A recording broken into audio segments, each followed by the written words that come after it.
Pai, nós te apresentamos, Senhor, a vida do Vitor, Senhor. Te agradeço pela vida dele, Senhor. Te agradeço porque ele é uma referência para nós no Convergência, Senhor. É alguém que nós podemos olhar, Senhor, por causa da humildade, por causa do caráter que o Senhor tem formado nele, Senhor. Senhor, libera sobre nós o espírito de sabedoria e de revelação, Senhor, para ouvirmos as Tuas palavras agora, Senhor. Eu oro para que o Vitor ele seja conduzido às águas tranquilas do Teu Espírito agora, Senhor. Em nome de Jesus, Senhor. Que ele possa transmitir a Tua palavra agora para os nossos corações, Senhor. Que o nosso coração esteja como uma terra fértil para isso, Senhor. Em nome de Jesus, Senhor. Boa tarde. Os que perseveraram até o fim.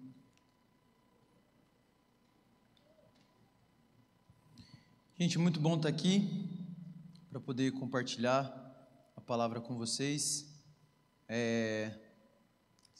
Peço que permaneçam até o final sem dormir. Pregar à tarde, no último dia da conferência, é um desafio. Bom, mas o tema da minha mensagem é o que é o Evangelho e o subtítulo está aí, as raízes do Evangelho no Antigo Testamento. Não sei se você percebeu o que a gente tem tentado fazer aqui com o esquema das pregações, mas algumas pregações elas estão sendo bastante incisivas em combater alguns tipos de ensinamento, e tem outras pregações que estão sendo mais no sentido de construir algo no lugar daquilo que está sendo combatido. Então essa minha pregação, se você for olhar para todas as pregações da conferência, ela é como se fosse um conjunto com a pregação do Guilherme, que é o testemunho apostólico, junto com a pregação da Eliana, que é Jesus no Antigo Testamento, e a minha pregação agora, que é as raízes do Evangelho no Antigo Testamento. Então, muita coisa que eu vou falar aqui, a Eliana comentou também, então, se eu falar alguma coisa repetida, não tem problema, mas a nossa ênfase vai ser um pouco diferente, tá bom? Eu só queria falar e recomendar um livro que eu usei bastante para preparar essa mensagem, e é um livro que nós gostamos muito. Quando um Judeu Governar o Mundo, do Joe Richardson. É um lançamento, nem sei se é mais tão lançamento assim, dá impacto, mas é um livro que vai falar justamente sobre o evangelho pregado pelos apóstolos, o que era o evangelho que os apóstolos pregavam. E aqui diz assim, o que exatamente é o evangelho do reino e as boas novas que Jesus e os apóstolos pregaram. Então, se você quer saber e aprofundar um pouco mais nesse assunto do evangelho, nessa perspectiva que nós estamos trazendo aqui durante esses dias, é muito bom você adquirir esse livro e você comprar. A leitura dele é muito boa, é uma leitura que não é muito pesada, não é um livro teológico, mas ele não é um livro de difícil leitura. Então, tenho certeza que se você comprar, em poucos dias você vai ler esse livro. Ele fala muito sobre o povo judeu, qual é o papel do povo judeu no plano de Deus, e como a igreja muitas vezes não sabe tratar e lidar com o povo judeu e com a mensagem do evangelho. Então, fortemente indicado esse livro, foi uma referência para a mensagem que eu vou trazer hoje. Outra indicação também é um documentário chamado Enduring Witness, que significa um testemunho duradouro, que está ali também. E esse documentário ele vai falar justamente sobre isso. É um documentário muito bom, vale muito a pena. Se você não assistiu, que você assista, tem legendas em português. Ele vai falar sobre o testemunho do Evangelho por toda a Escritura, e ele vai enfatizar justamente esse aspecto de que o Evangelho não é algo que começou ali no Novo Testamento.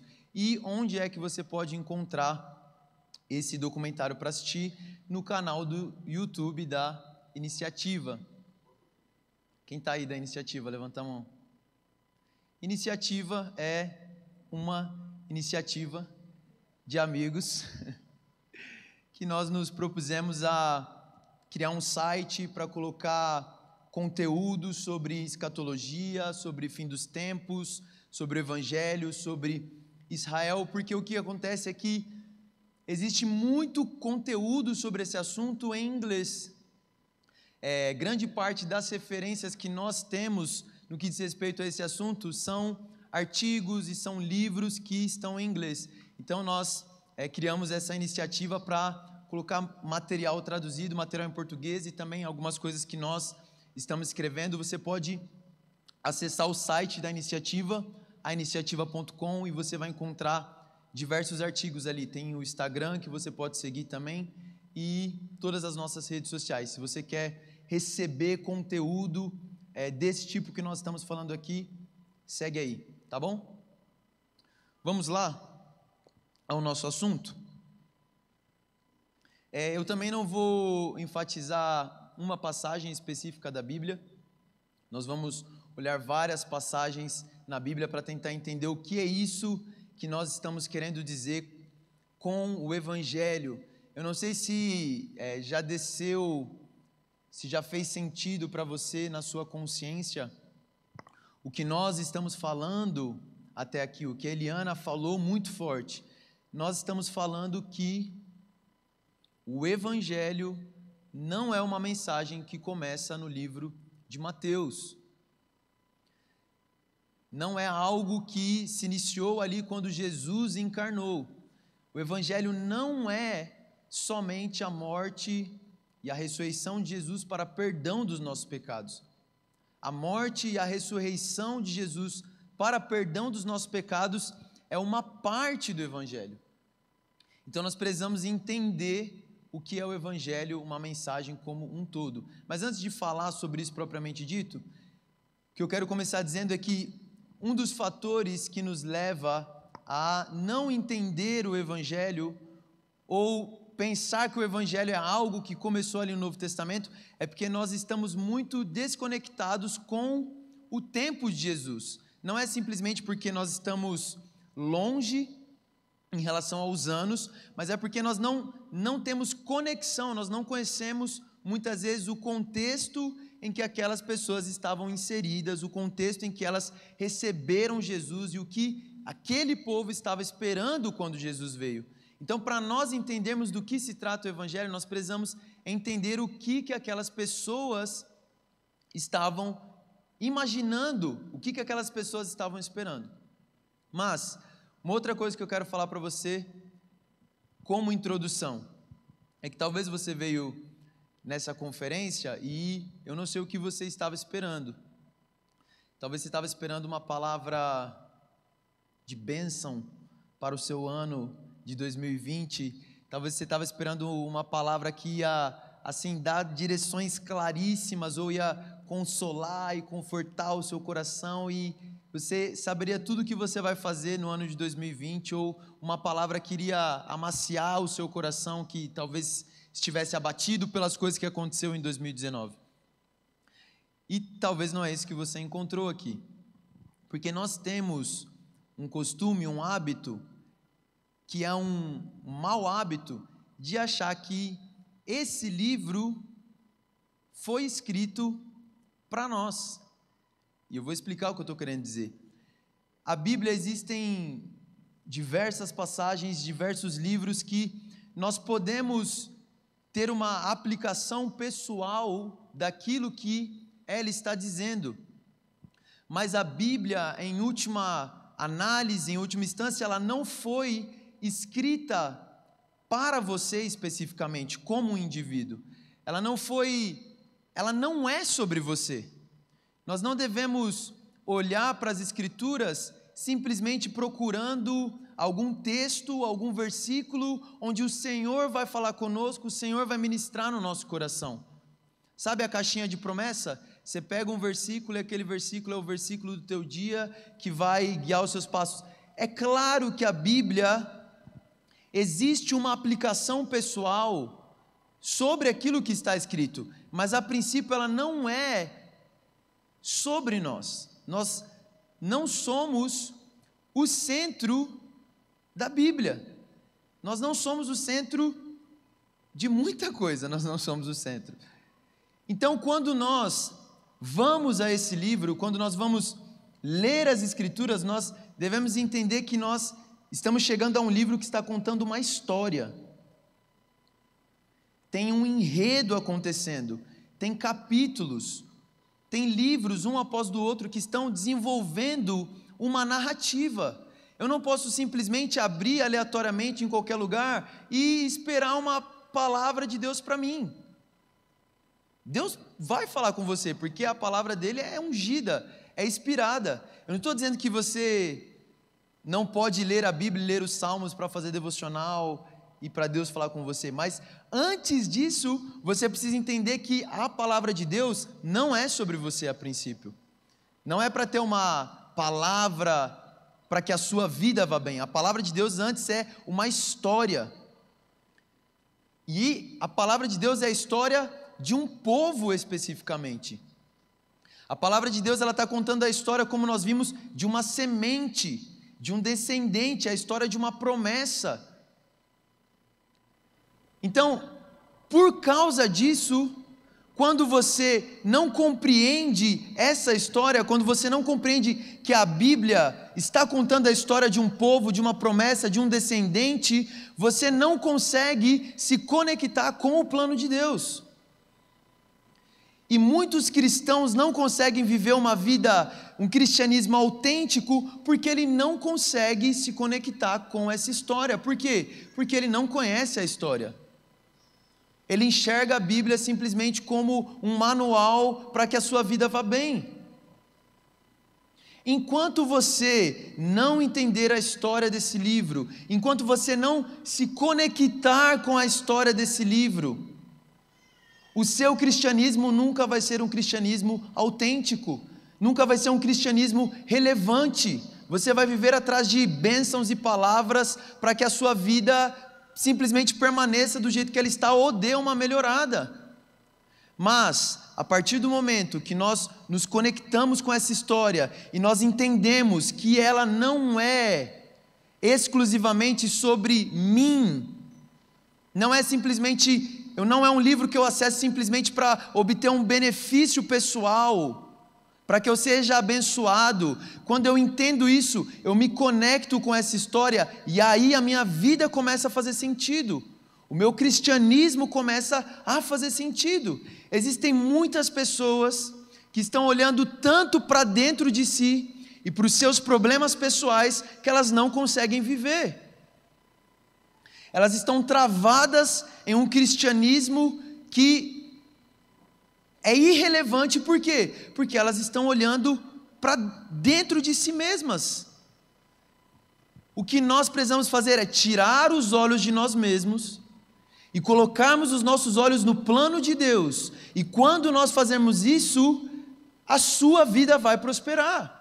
E com prosperar eu não estou falando sobre dar certo aos olhos deste mundo, mas você vai encontrar relevância naquilo que você está fazendo. Por quê? Você conhecendo a história, você vai saber onde você se encaixa nessa história. E a sua vida vai fazer sentido. Então, antes de começar a pregação propriamente dito, vamos começar a olhar para esse livro, não simplesmente como um livro feito para a nossa vida dar bem, mas como um livro que foi escrito pelo Senhor, como uma história. E é sobre essa história que eu quero falar hoje. Deus se revelou por meio dessa história. E basicamente a história desse livro é a história de um povo, o povo de Israel, o povo judeu. E deixa eu te dizer uma outra coisa, você não tem opção. Você não tem opção de não querer entender esse assunto ou achar que esse assunto é muito difícil. Sabe por que você não tem opção? Porque o Deus que nós adoramos, o Deus que nós acabamos de dizer que nós amamos aqui, é o Deus de Israel, que até hoje ele se autodenomina o Deus de Israel. Nós adoramos não simplesmente um Deus genérico que está sentado no trono e é mais um Deus. Nós adoramos ao Deus que se revelou a Abraão, a Isaac, a Jacó. Nós adoramos ao Deus que escolheu um povo para ser seu. Nós adoramos ao Deus de Israel. então não existe opção de você tentar continuar vivendo a sua vida sem entender essa história, sem entender a história do povo judeu, a história de Israel, a história do Evangelho, porque a Bíblia vai chamar essa história, a história da redenção, de Evangelho. O Evangelho não é apenas a morte e ressurreição de Jesus, mas toda essa história é chamada de Evangelho. É claro que dentro dessa história existem doutrinas e existem verdades que são ensinadas, como a justificação pela fé, como a expiação, a santificação. Todas essas doutrinas, elas podem e devem ser ensinadas, mas você precisa entender que elas estão alicerçadas em cima de uma história, em cima de uma promessa.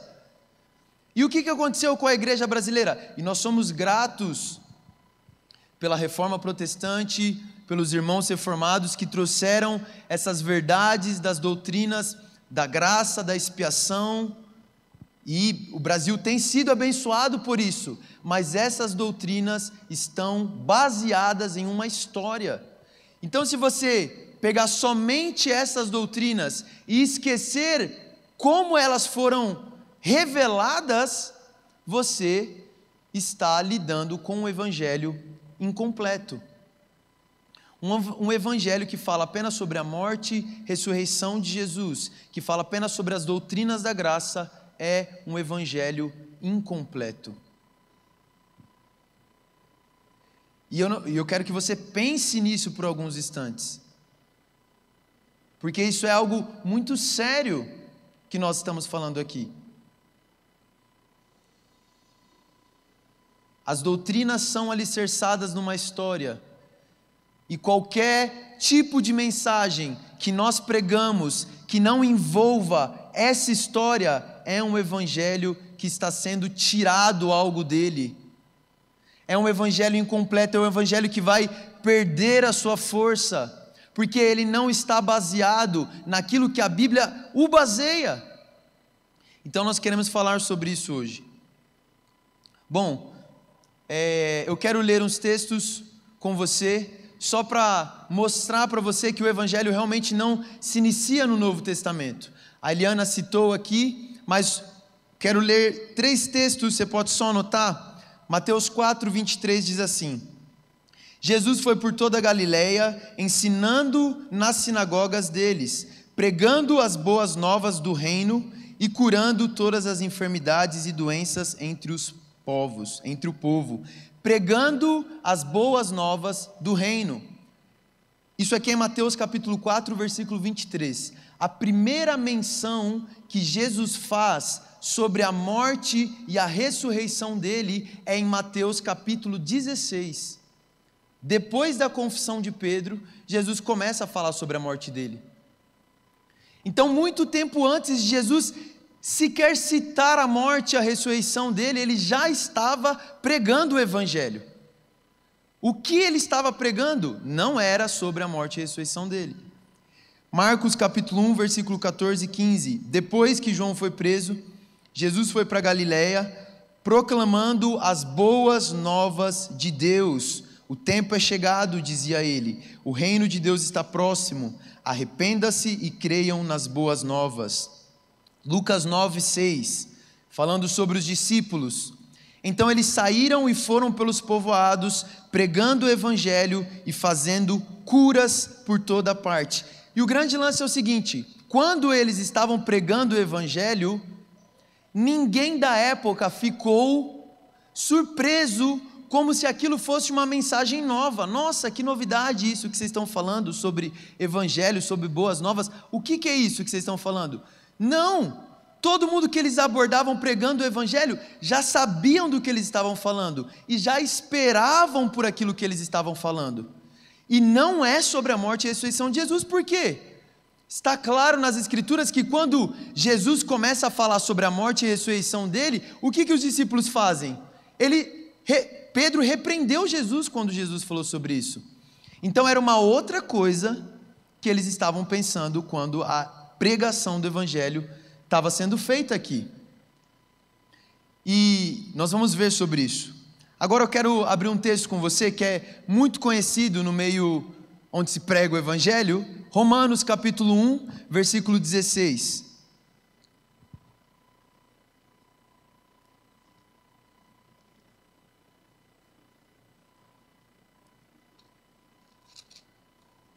Romanos capítulo 1, versículo 16.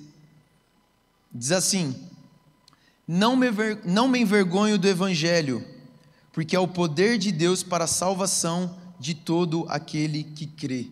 Amém? Amém? Não. Não, amém. Gente, eu já preguei esse versículo, até aí. Mas o versículo não acaba aí. Eu já preguei bastante esse versículo, só até aí. Mas olha o que ele diz logo em seguida. Primeiro do judeu, depois do grego ou do gentil. Paulo está dizendo que o Evangelho é o poder de Deus para a salvação de todo aquele que nele crê. Vírgula. Primeiro para o judeu, depois para o gentil. Você já parou para se perguntar por que o Evangelho é o poder de Deus para a salvação de todo aquele que nele crê, mas primeiro ele é o poder de Deus para a salvação do judeu? Paulo está estabelecendo aqui uma prioridade do Evangelho. Existe uma prioridade do Evangelho, e isso está falando para nós um pouco sobre a natureza do Evangelho. E eu não sei se você com certeza você já deve ter lido esse versículo, mas eu não sei se você se perguntou por que o Evangelho é primeiro para o judeu. Isso aqui só reforça o que eu estou dizendo, que não é sobre você. Primeiro para o judeu, depois a gente pode pensar se é sobre nós ou não. Mas aqui está falando um pouco sobre a natureza do Evangelho. O Evangelho é primeiro para o judeu, grave isso na sua mente, porque o Evangelho é uma resposta às crises e ao dilema do povo judeu. Em primeira instância, o Evangelho é revelado para resolver o problema do povo judeu. É óbvio que o Evangelho é para ser pregado a todas as nações, e a Bíblia enfatiza isso, e nós vamos ver um pouco sobre isso. Mas a prioridade do Evangelho é para o povo judeu, porque ela vai responder às crises e aos dilemas desse povo, que você deve saber quais são as crises e os dilemas que o Evangelho vai responder. E quando Paulo fala aqui sobre o Evangelho, naturalmente, automaticamente, talvez você pense logo em justificação pela fé, ou salvação individual. Mas quando um judeu ouvia sobre Evangelho, salvação, ele não pensava como nós pensamos hoje. Ele não pensava a princípio na salvação individual dele. Salvação aqui sempre está sendo relacionada à salvação de Israel, salvação da nação de Israel. Existe uma diferença muito grande entre Israel e os gentios. Israel é a única nação que será salva etnicamente. A única nação inteira que será salva é a nação de Israel. Então, quando ele está falando sobre salvação aqui, ele não está falando sobre justificação pela fé, a princípio, ou sobre uma salvação individual. Agora, eu estou dizendo que o Evangelho é a resposta aos dilemas de Israel. Vamos entender quais são esses dilemas. Gálatas, capítulo 3, versículo 8, a Eliana citou esse texto, diz assim: prevendo a Escritura que Deus justificaria os gentios pela fé. Está vendo que existe espaço para você, mas primeiro para o judeu. Prevendo as Escrituras que Deus justificaria os gentios pela fé, anunciou primeiro as boas novas a Abraão: por meio de você, todas as nações da terra serão abençoadas.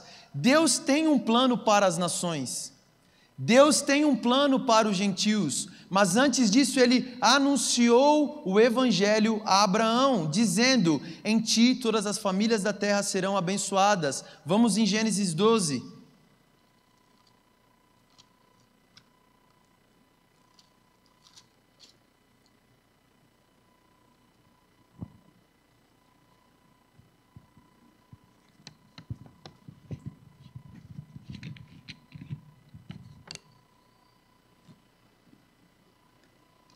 Gênesis 12, versículo 1. Então o Senhor disse a Abraão: saia da tua terra, do meio dos teus parentes e da casa do seu pai, e vá para a terra que eu lhe mostrarei. Farei de você um grande povo, e eu o abençoarei. Tornarei famoso o seu nome, e você será uma bênção. Abençoarei os que te abençoarem, amaldiçoarei os que te amaldiçoarem, por meio de você todos os povos da terra serão abençoados. Gente, vocês não sabem o que aconteceu hoje. Foi muito engraçado. Assim, não foi engraçado. Mas, quando eu estava preparando, relendo esse sermão, no mesmo momento, porque eu sou distraído, eu peguei meu telefone e abri o Instagram. Na hora que eu abri o Instagram, um irmão, pregador no Brasil, publicou algo que é exatamente aquilo que eu estava falando que nós não podemos fazer. Ele pegou essa passagem de Abraão, que diz que Abraão será uma bênção, e ele colocou esse versículo, e depois ele colocou um outro versículo de Efésios capítulo 1, dizendo que Deus nos assentou com Cristo e nos abençoou nas regiões celestiais. E a conclusão dele, pegando esse texto de Gênesis 12, com o texto de Efésios capítulo 1, qual foi? Você é uma bênção.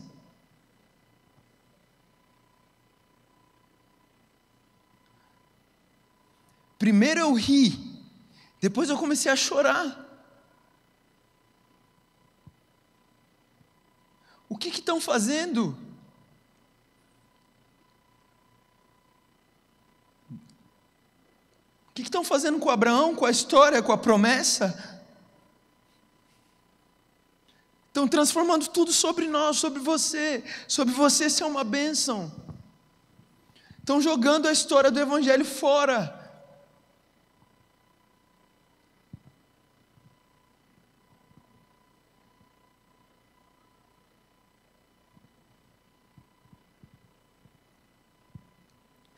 Deus está falando com Abraão. Gênesis 12, Deus está escolhendo um povo. E essa bênção não é você.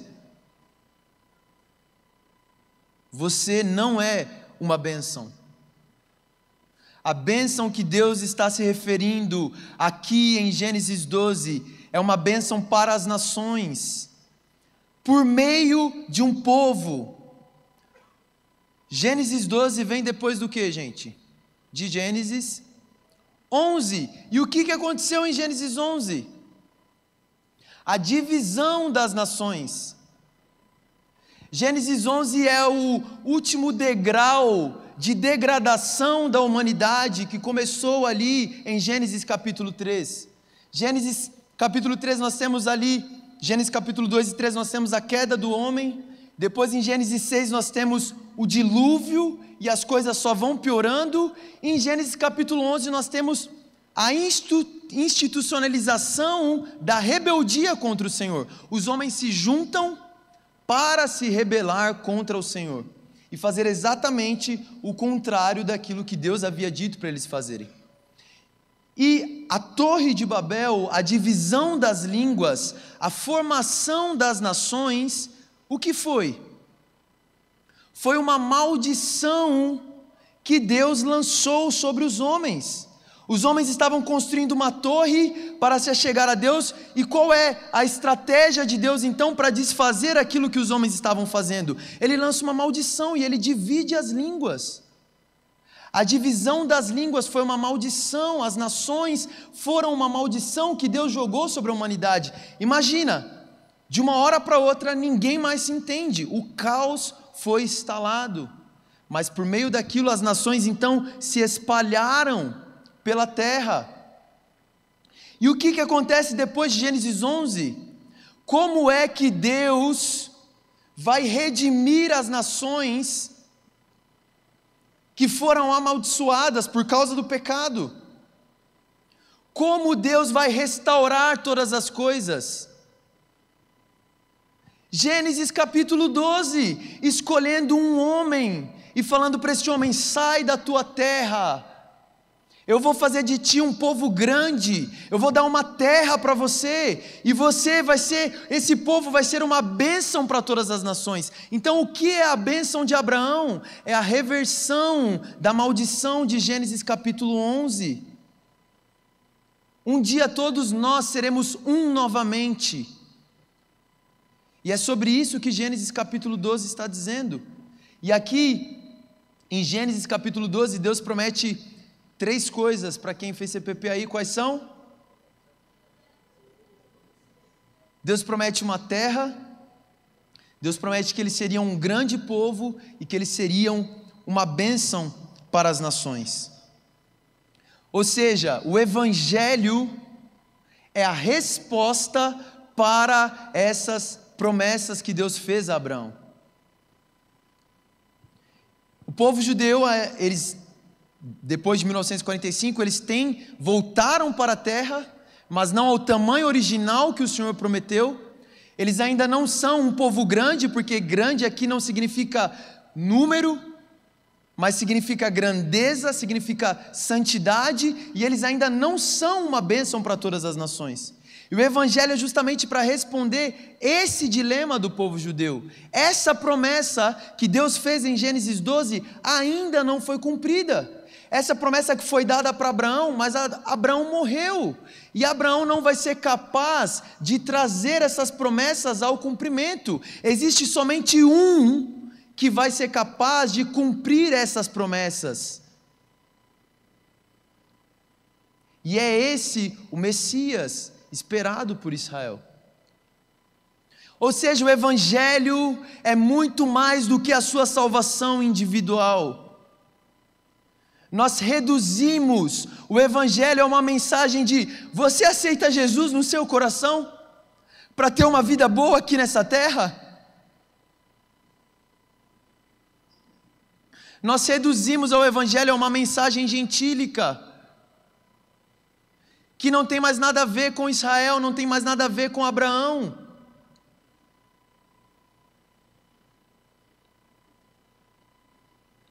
Promessas foram feitas a Abraão que ainda não foram cumpridas. E essas promessas só poderão ser cumpridas por meio de um homem. Isso é sério. Proclamar uma mensagem do Evangelho.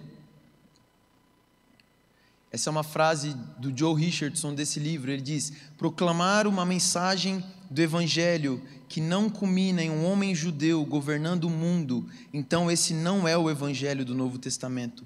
Proclamar menos do que isso é distorcer a mensagem do Evangelho. E quando nós perdemos esse aspecto da redenção de Israel, do nosso Evangelho, nós estamos exatamente fazendo aquilo que Paulo nos alertou para nós tomarmos cuidado. Eu não quero que ignoreis esse mistério para que vocês não se tornem arrogantes. E o que nós temos visto sendo pregado no Brasil, o evangelho que está sendo pregado no Brasil, é um evangelho de gente arrogante,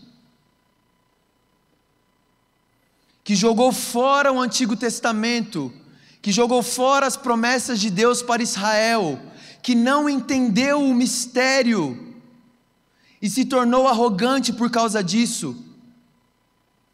E Paulo ele continua, ele diz: você pensa que se Deus não cortou aqueles que eram os originais, Você pensa que Deus não pode cortar você que foi inserido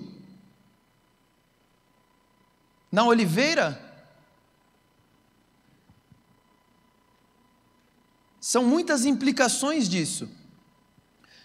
Mas Paulo está dizendo para você não ser arrogante, porque Deus não poupou nem os ramos naturais, que são o povo judeu. E ele diz que ele também não poupará você, que foi um ramo que foi enxertado, que não fazia parte. Aí que nós entramos na história. Nós nem fazíamos parte da história. Porque quando o Messias veio e os judeus não receberam, uma porta de graça e misericórdia se abriu para nós, gentios, e nós fomos enxertados, mas isso não significa que o Senhor terminou com o povo de Israel. Absolutamente não. A Bíblia diz que eles serão enxertados novamente. A aliança abraâmica não é apenas a própria fundação do plano divino de redenção, mas ela também se tornou o principal ponto da história, o fator motivador primário por detrás dos mais proeminentes conflitos globais, espirituais e geopolíticos do planeta nos dias de hoje. O que essa frase está querendo dizer? A aliança abraâmica, ela não é apenas o fundamento do evangelho, da história da redenção, mas hoje ela se tornou o ponto de maior conflito que existe no planeta. Onde nós ouvimos falar que existem mais guerras hoje? No Oriente Médio. Onde especificamente? Em Israel, na faixa de Gaza. Os palestinos estão brigando por aquela terra. Aí o Trump decide mudar a embaixada dos Estados Unidos de Tel Aviv para Jerusalém, e isso vira notícia no mundo inteiro. E daí que ele mudou a embaixada de Tel Aviv para Jerusalém? Por que isso está sendo noticiado? Por que isso é importante? Por que existem tantas guerras naquela região? Por que existem povos que estão lutando por aquela terra? Por que existe tanto ódio aos judeus? Por que o Holocausto aconteceu? Porque Satanás sabe que Deus tem um plano para Israel, Deus tem um plano para aquela região, para aquela terra. E hoje isso tem o palco do mundo, aquela região, um país menor do que São Paulo. Então nós não podemos pensar, em hipótese alguma, que Deus terminou com Israel. Existe uma heresia chamada antissemitismo, que diz que a igreja substitui Israel nos planos de Deus. Isso é algo diabólico, isso é algo que vem diretamente do inferno. Mas muitas vezes nós estamos caindo nisso.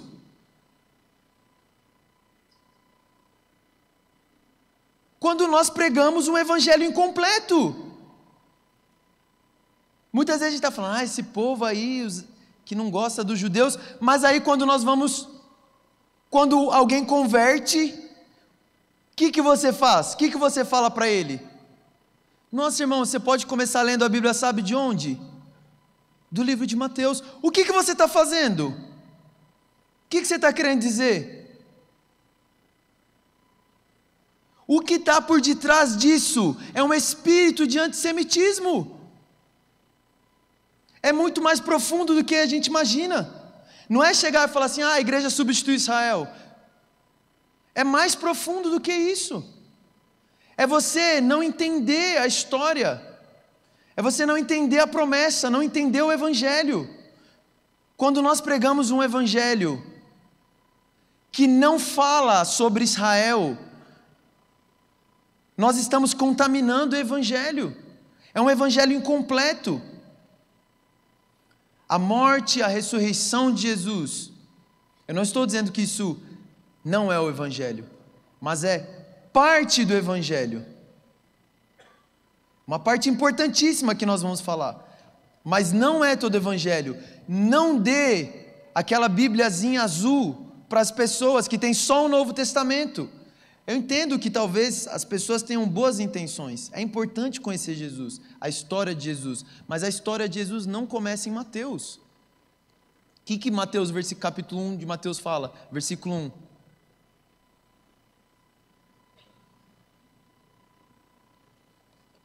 Você pede para a pessoa ler o livro de Mateus, recém-convertido.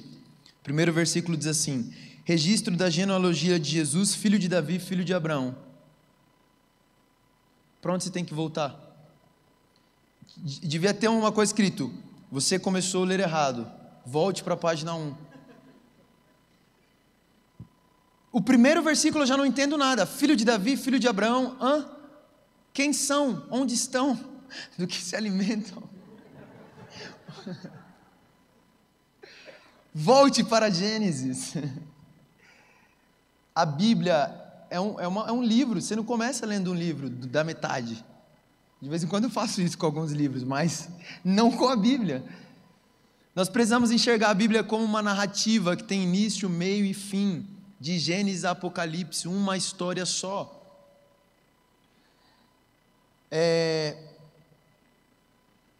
João Batista, quando estava no deserto pregando, e os discípulos dos fariseus perguntam para João Batista: quem tu és? O que João Batista responde?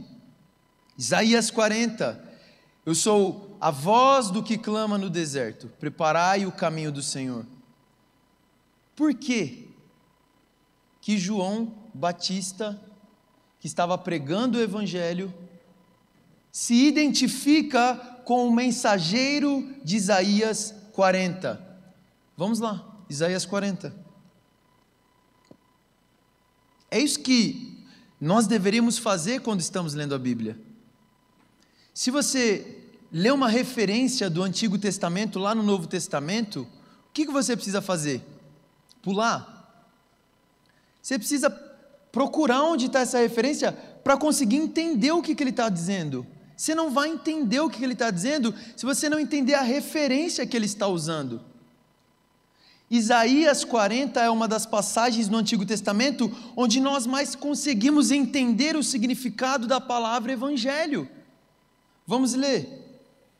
Isaías 40, o versículo 13 é o versículo que João Batista cita: no deserto preparem um caminho para o Senhor, façam do deserto um caminho reto para o nosso Deus. Todos os vales serão levantados, os montes e colinas serão aplanados, os terrenos acidentados se tornarão plano. Versículo 6. E uma voz ordena: clame, e eu pergunto: o que clamarei? Que toda a humanidade é como relva, toda a sua glória como flores do campo. A relva murcha e cai a sua flor. Quando o vento do Senhor sopra sobre eles, o povo não passa de relva. A relva murcha e as flores caem, mas a palavra de nosso Deus permanece para sempre. Então, aqui essa parte está falando sobre como o ser humano é frágil e ele morre, basicamente, ele acaba. Mas ele fala: mas a palavra do Senhor permanece para sempre. E o próximo versículo: você que traz boas novas, evangelho, a quem?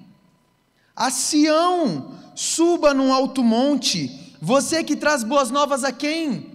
A Jerusalém. Erga sua voz com fortes gritos. Erga e não tenha medo. Diga às cidades de Judá: aqui está o seu Deus, o soberano, o Senhor vem com poder, com seu braço forte ele governa, a sua recompensa com ele está, e seu galardão o acompanha. O que é a proclamação do Evangelho? É a proclamação do reino de Deus que está vindo para essa terra. Então, quando eles ouvem Evangelho, o que acontece na mente deles? Quando eles ouvem João Batista falando que eu sou a voz que clama no deserto, o que acontece com a mente deles? Se volta lá para Isaías 40, que fala: você mensageiro do Evangelho, o que você vai clamar? O seu Deus vem, o seu Deus reina, e com ele traz a sua recompensa. Então o que o povo estava esperando? Esse Messias, esse rei, queria cumprir as promessas que foram feitas para Abraão, queria livrar Israel da opressão de Roma, e queria estabelecer um reinado judaico, literal, físico, terreno. E eles não estavam errados, eles não eram tapados. Durante todo o tempo que os discípulos caminhavam com Jesus, o que os discípulos sempre estavam enchendo a paciência de Jesus? Mestre, no seu reinado, posso me assentar à esquerda e à direita? O que Jesus fala? Que mané reinado, rapaz, não tem mais isso não. Não! Ele fala, isso aí não compete a mim dizer, mas ao Pai. Ele reafirma o que os discípulos estão perguntando. E a história continua. Mas constantemente os discípulos estão pensando no reino. Por isso que eles não entendem quando Jesus morre e ressuscita. Eles não entendem por quê. Beleza, a gente vai falar sobre isso. Jesus morreu e ressuscitou. Depois da ressurreição, Jesus fica 40 dias ensinando os discípulos. Em Atos capítulo 1, versículo 6, qual é a conclusão que os discípulos chegam depois de uma escola bíblica com Jesus, com o corpo glorificado? Gente, vocês acham que os discípulos não estavam entendendo o que Jesus estava ensinando, 40 dias com o corpo glorificado? Você acha que Jesus era um mau professor? A conclusão depois de 40 dias de ensino é: mestre, é agora que vai restaurar o reino a Israel? Por quê? Porque isso é o Evangelho. E Jesus fala, não tem mais nada a ver, reino Israel, tá louco? Ele fala, não vos compete saber o tempo e a época que o Pai reservou para ele, mas recebereis poder do alto e serei minhas testemunhas. Jesus reafirma novamente o que eles estão dizendo, porque isso é a mensagem do Evangelho, é a mensagem que Jesus veio trazer. Vamos continuar aqui em Isaías, salta aí comigo, Isaías capítulo 52.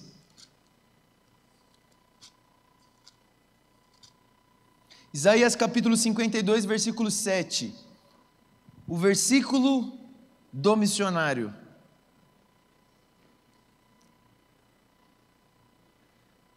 Como são belos nos montes os pés daquele que anunciam as boas novas, o Evangelho, que proclamam paz, que trazem boas notícias, que proclamam salvação e que dizem a quem?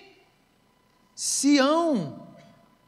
É isso que Paulo está dizendo, primeiro para o judeu. O seu Deus reina. A proclamação do reino de Deus, a proclamação do reino de Yeshua em Jerusalém, em Israel, para ser bênção a todas as nações. Mas lembra que é primeiro para o judeu e depois para o gentio. Olha o versículo 10.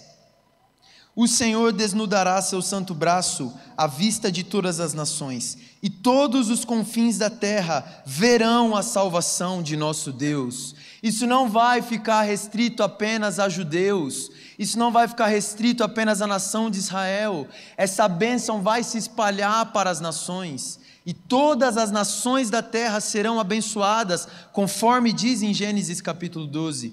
Último texto aqui em Isaías 61. Isaías 61, versículo 1, é o texto que Jesus lê na sinagoga. O Espírito do Senhor está sobre mim, porque o Senhor me ungiu para pregar as boas novas aos pobres. Enviou-me para cuidar dos que estão com o coração quebrantado, anunciar a liberdade aos cativos, a libertação das trevas aos prisioneiros, para proclamar o ano da bondade do Senhor, o dia da vingança do nosso Deus. Pausa. Na primeira vinda de Jesus, Jesus proclamou o dia da vingança do nosso Deus? Não. Existe um cumprimento na primeira vinda de Jesus, mas que foi um cumprimento parcial da mensagem do Evangelho. A mensagem do Evangelho não acaba ali. A mensagem do Evangelho vai culminar onde? No dia da vingança do nosso Deus. No dia em que Jesus voltar para estabelecer o reino dele aqui na terra. E dar a todos os que choram em Sião uma bela coroa em vez de cinzas, óleo de alegria em vez de pranto, um manto de louvor em vez de espírito deprimido. Eles serão chamados carvalhos de justiça, plantio do Senhor, para a manifestação da sua glória. Vou perguntar, não precisa responder. Quem já recebeu uma profecia baseado em cima aqui desse texto, dizendo que era você que receberia todas essas coisas? Bom, já entenderam. Versículo 11. Porque assim como a terra faz brotar a planta e o jardim faz germinar a semente, assim o soberano, o Senhor, fará nascer justiça e louvor diante de todas as nações. Primeiro para judeu, depois para as nações. Mas as nações também são alcançadas pelo Evangelho. Para nós concluirmos, o que a gente faz com tudo isso? É muita coisa. Mas existe uma forma de nós aplicarmos isso que diz muito a respeito dos dias em que nós vivemos, dos últimos dias. Nós somos a primeira geração na história em que os dois principais sinais que Jesus disse que aconteceria antes da vinda dele podem acontecer. O primeiro sinal é a grande comissão. Jesus diz em Mateus capítulo 24, versículo 14: e este evangelho do reino será pregado em todo o mundo, a testemunho a todas as nações, e então, depois que este evangelho do reino for pregado em todas as nações, então virá o fim. Sabe por que o fim ainda não veio? Porque o evangelho ainda não foi pregado a todas as nações. Não é simplesmente qualquer evangelho, o evangelho do reino, o evangelho que anuncia Jesus como o Messias esperado, que vai estabelecer o reino dele em Sião, para abençoar todas as nações. Enquanto este evangelho não for pregado, o fim não virá. E por que nós somos a primeira geração em que a grande comissão pode acontecer? Porque nós somos a primeira geração onde se conhece quais são todos os povos não alcançados pelo Evangelho. Nunca antes na história se conheceu todos os povos que ainda não tinham recebido um testemunho do Evangelho. Nós somos a primeira geração que sabemos onde todos os povos não alcançados estão, e não só isso, nós temos condições de alcançá-lo. Nós temos condições de irmos até onde eles estão. Então o que vai acontecer nos últimos dias? Deus vai levantar uma geração, a semelhança de João Batista, que vai preparar o caminho para a segunda vinda de Cristo, pregando o evangelho do reino em todas as nações. E é assim que você responde a essa mensagem, pregando o evangelho do reino, não o evangelho incompleto, a todas as nações. E você, olha só, você sabe onde é que estão a maior parte das nações não alcançadas pelo evangelho? Chuta. No Oriente Médio.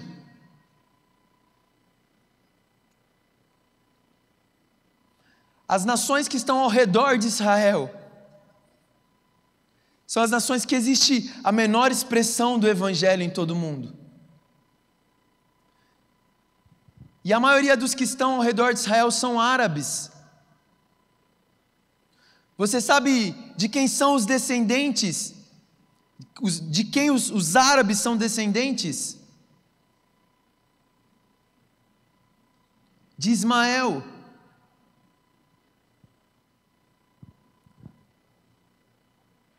A casa de Abraão está dividida. Os árabes odeiam os judeus. Mas não é por acaso que aquelas nações estão ao redor de Israel. Uma onda missionária.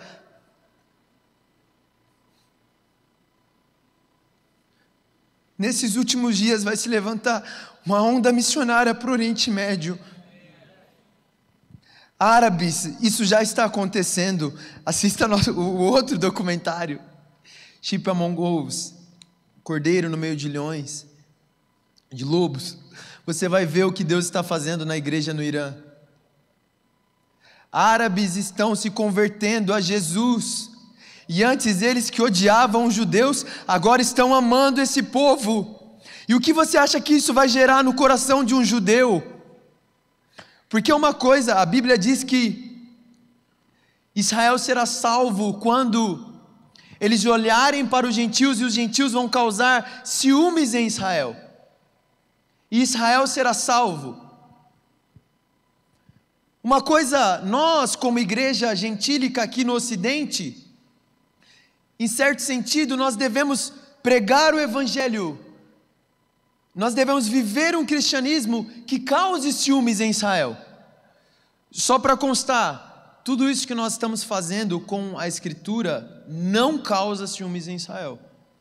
Toda essa exclusão que nós estamos fazendo ao povo judeu não causa ciúmes em Israel.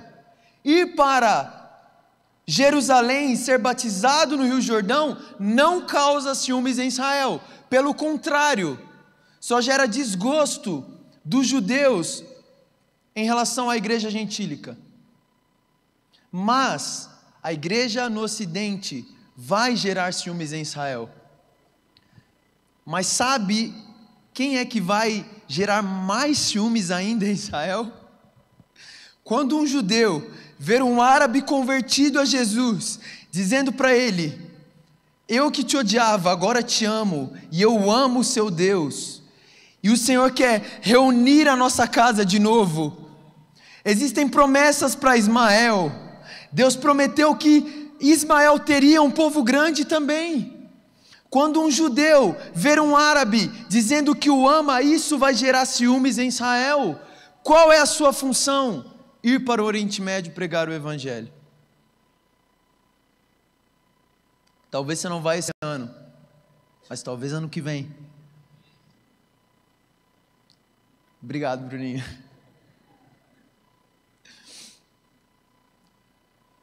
E o outro sinal que Jesus disse, o primeiro sinal é a grande comissão, a pregação do Evangelho em todas as nações. E o outro sinal que anda junto com esse é a salvação de Israel. Em Mateus capítulo 23, versículo 39, Jesus deixa bem claro, isso é a continuação daquela passagem que a Eliana leu, onde Jesus, ele entra ali, cumprindo a profecia de Zacarias 9:9 no jumentinho, e depois ele não vai destituir Roma, o imperador, mas ele vai para o templo e faz uma limpeza ali no templo. Ele vira a mesa dos cambistas ali no templo, e o povo acha estranho, porque não era para ele, não era, entre aspas, para ele ter feito aquilo. E aí ele começa um embate muito grande com os fariseus, e aí ele diz, em Mateus 23, 39, em verdade vos digo, que não me vereis mais, até que vocês clamem, bendito é o que vem em nome do Senhor. E é óbvio que aqui Jesus não estava falando que eles não o veriam mais fisicamente, porque depois que Jesus falou isso, eles viram Jesus fisicamente.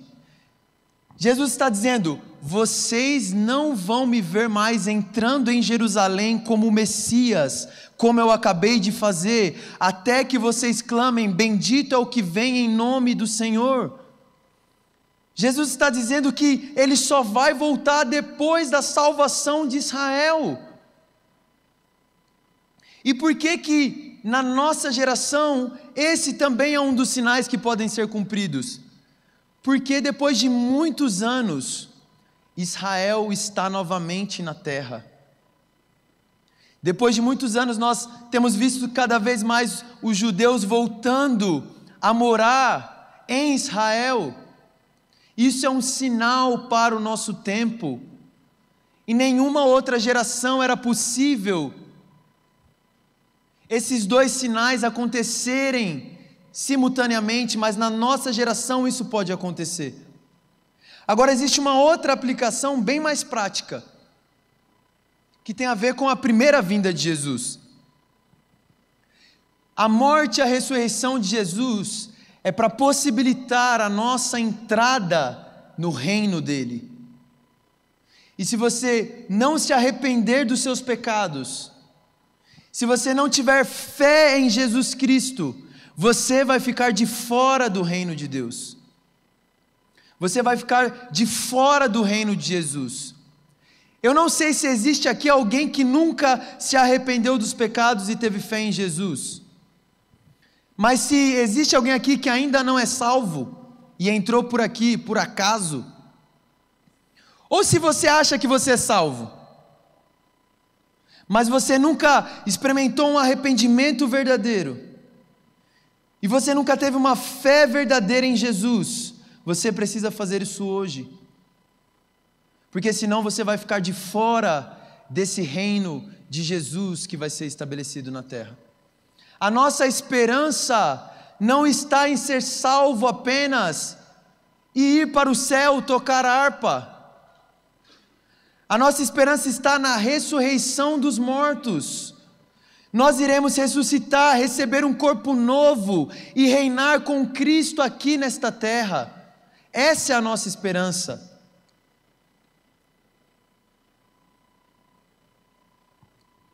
E eu queria encerrar dando 4 pontos para você. E eu queria chamar o pessoal da música. Paulo, no livro de Romanos, você pode abrir comigo.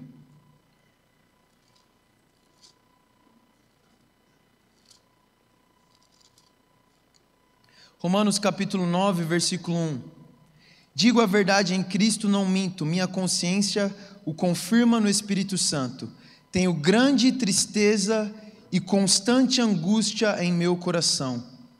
Pois eu mesmo desejaria ser amaldiçoado e separado de Cristo por amor de meus irmãos, os de minha raça, o povo de Israel. Essa dor, essa angústia incessante que está no coração de Paulo, não é algo simplesmente do coração de Paulo.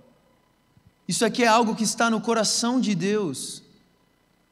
Existe uma dor no coração de Deus. Existe uma angústia incessante no coração de Deus em relação ao povo de Israel. E essa mesma dor e essa mesma angústia que existia no coração de Paulo precisa ser gerada em nossos corações também. Essa é a dor do coração de Deus, que precisa ser a dor do nosso coração. E o que eu quero fazer, eu quero que a gente ore pedindo para que o Senhor gere isso em nós, gere peso por Israel. Romanos 10, 1, Paulo diz: irmãos, o desejo do meu coração e a minha oração a Deus pelos israelitas é que eles sejam salvos. O segundo ponto é, nós devemos interceder pela salvação de Israel. Nós devemos clamar pela salvação de Israel, porque é somente quando Israel for salvo é que Jesus irá voltar. Capítulo 10, versículo 19. Novamente pergunto: Israel não me entendeu? Em primeiro lugar, Moisés disse: farei com que tenham ciúmes de quem não é meu povo, e os provocarei a ira por meio de um povo sem entendimento. Nós temos uma responsabilidade missional em relação a Israel. Nós devemos pregar o evangelho para o povo judeu. Nós devemos ir a Israel e pregar o evangelho naquela nação. Romanos capítulo 11, versículo 15. Pois se a rejeição deles é a reconciliação do mundo, o que será a sua aceitação, senão vida dentre os mortos? Nós precisamos ter a convicção da salvação de Israel. Irmãos, por que Paulo pregava para os gentios? Simplesmente porque ele amava os gentios? Não. Ele diz aqui: eu prego para vocês para ver se de algum modo eu posso gerar ciúmes naqueles que são da minha raça. Mas também ao mesmo tempo não é um amor simplesmente por amar Israel, é porque a salvação dele, a salvação de Israel vai trazer Jesus de volta. Você está entendendo como uma coisa se encaixa na outra? Se você deseja o retorno de Jesus para a terra, você precisa amar Israel, você precisa interceder por Israel, você precisa pregar o evangelho do reino para Israel. Nós como igreja precisamos gerar ciúmes em Israel, não simplesmente porque nós gostamos de Israel, mas é porque a salvação deles vai trazer Jesus de volta, e nós amamos Jesus. Eu amo Jesus, eu não quero mais viver aqui nessa terra sem Jesus. O dia que eu mais anseio é o dia da volta de Jesus.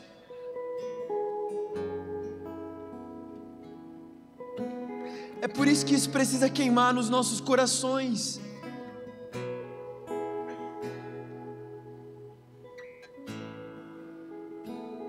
Vamos levantar.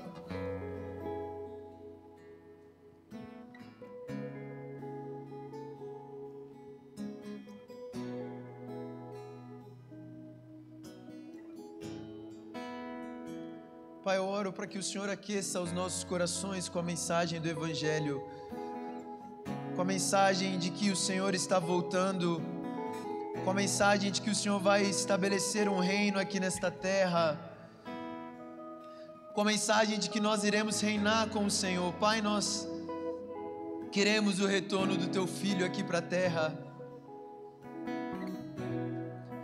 Nós não conseguimos mais viver sem Jesus aqui na terra. Pai, gera um clamor de Maranata em nossos corações. Eu oro agora em nome de Jesus, Espírito Santo, coloque esse clamor de Maranata dentro de nós. Coloque esse clamor pelo Teu retorno dentro de nós. Queremos amar a Tua vinda, queremos amar o Teu reino. Compartilha o Teu coração conosco. Libera coragem para irmos às missões. Libera coragem para pregarmos o Teu Evangelho com ousadia. Libera coragem para não temer a própria morte. Pai, levanta a geração de João Batista, que vai preparar o caminho do Senhor. Levanta a geração que vai dizer: eu não sou digno de desatar as correias da sua sandália. Levanta a geração que vai dizer: é importante que o Senhor cresça e que eu diminua. Toca o Brasil com essa mensagem, Senhor. Toca o Brasil com essa mensagem e levante os mensageiros dos últimos dias, Senhor.